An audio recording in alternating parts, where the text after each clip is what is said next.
Muito obrigado, professor Daniel. Muito obrigado pela postagem também.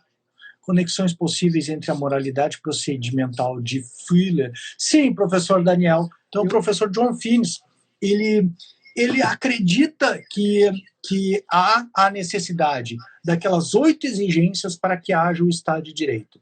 Tá? O problema só é que as 8 exigências não são suficientes, diz o professor John Finnes. Aliás, nesse livrinho que eu traduzi aqui também ele vai falar sobre isso. Ele vai falar sobre o Estado de Direito e, deixa eu ver se eu acho a citação aqui, e essas 8 exigências aí.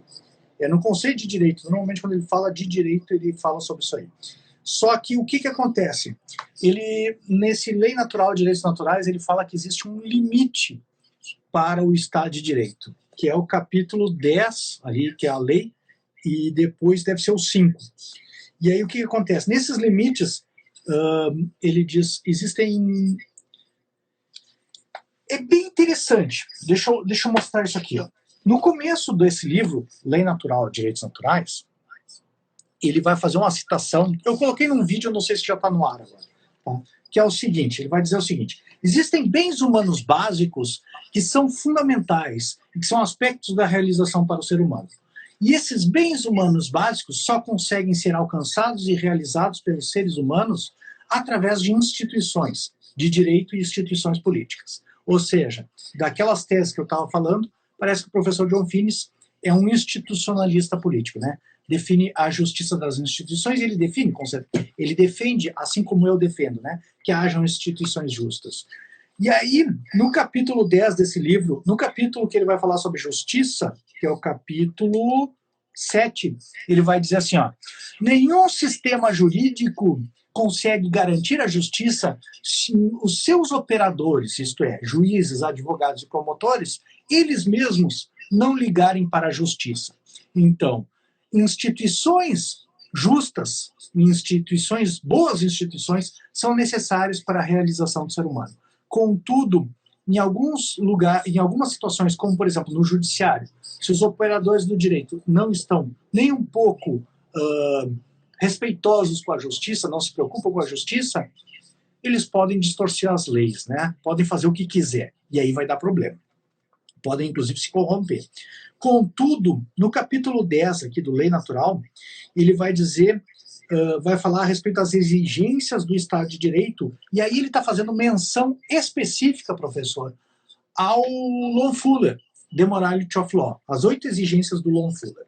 E ele vai dizer que dificilmente um tirano vai respeitar, ou é impossível um tirano respeitar as 8 exigências do Estado de Direito do Lon Fuller, porque seriam freios para a arbitrariedade. Então, se alguém quer agir de maneira arbitrária e usar o poder de maneira totalitária, arbitrária, desviando do bem comum o poder, ele normalmente vai tentar fugir das 8 exigências de Lon Fuller. Tá? Ele diz assim, o Estado de Direito não é como uma faca afiada que serve para qualquer coisa. Se você adota, de fato, o Estado de Direito, você limita o uso arbitrário do poder. Contudo, nesse capítulo 5, aqui do Lei Natural, tá? Vamos ver se aparece aqui, aí, no capítulo 5 do Lei Natural, ele vai falar em limites do Estado de Direito.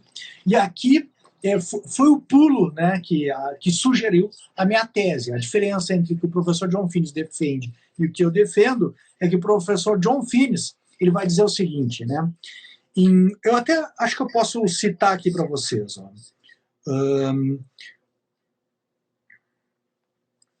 Eu vou citar as 2 passagens aqui, vamos ver se eu coloco aqui. Diz o professor John Finnes, né, no Lei Natural, Direitos Naturais: o apego ao Estado de Direito é sempre capaz de reduzir a eficiência para o mal de um governo perverso, já que sistematicamente restringe a liberdade do governante. Ou seja, um governo que se apega ao Estado de Direito, que se apega essencialmente às 8 exigências do Lon Fuller, ele, ao justnaturalismo procedimental Lon Fuller, ele está limitado no uso arbitrário do poder.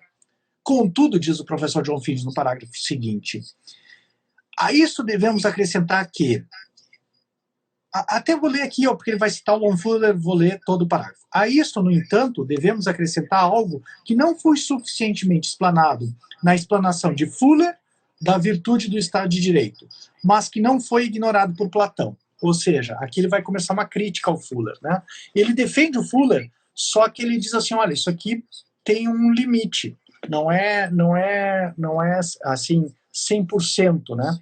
O Estado de Direito e as 8 exigências e o justnaturalismo, o procedimental, como o senhor chamou, do professor Lon Fuller, não dá conta de todo o problema. Ele diz o seguinte, em qualquer época na qual o ideal da lei, da legalidade e do Estado de Direito goza de popularidade ideológica, isto é, um prestígio que não está enraizado em um entendimento firmemente razoável de princípios práticos, que são os bens humanos básicos, aqueles que conspiram contra o bem comum irão geralmente tentar chegar ao poder e se manter lá por meios fiéis a formas constitucionais e legais que não são menos escrupulosos só por serem taticamente motivados, insinceros e transitórios. Portanto, diz o professor John Finnis, o Estado de Direito não garante todos os aspectos do bem comum e, às vezes, não garante sequer a substância do bem comum. Então, respondendo a sua pergunta, né, o Estado de Direito e as exigências do professor Lon Fuller são fundamentais, segundo o professor John Finnis, para a garantia dos bens humanos básicos. A teoria da lei natural do professor John Finnis abarca a teoria do professor Lon Fuller, na medida que vislumbra como essencial para a justiça e para o Estado de Direito aquelas 8 exigências. Contudo, o que o professor John Finnis expressamente ali consigna é que não são suficientes. Ainda que haja a obediência daquelas 8 garantias propostas pelo Lon Fuller, né? Clareza, não haver ambiguidade, não abusar da legislação retroativa, haver leis gerais, haver uma congruência entre a atividade do judiciário e a atividade legislativa, ou seja, não fazer ativismo judicial, né? Aqui eu acho que eu já dei umas 5, né? Não haver contradição, deixa eu ver o que mais. Não me lembro das 8 agora de cabeça, até tem ali na obra do professor João Finnis, mas tem diversos vídeos. Há pouco eu botei um vídeo a respeito no canal, acho que eu tenho uns 4 vídeos sobre Lon Fuller lá no canal, inclusive analisando o The Morality of Law, inclusive com a Ângela, a doutora Ângela Vidal Martins, né, também fazendo uma live que ela fez o doutorado sobre Lon Fuller. Se tiver interesse é só conferir lá.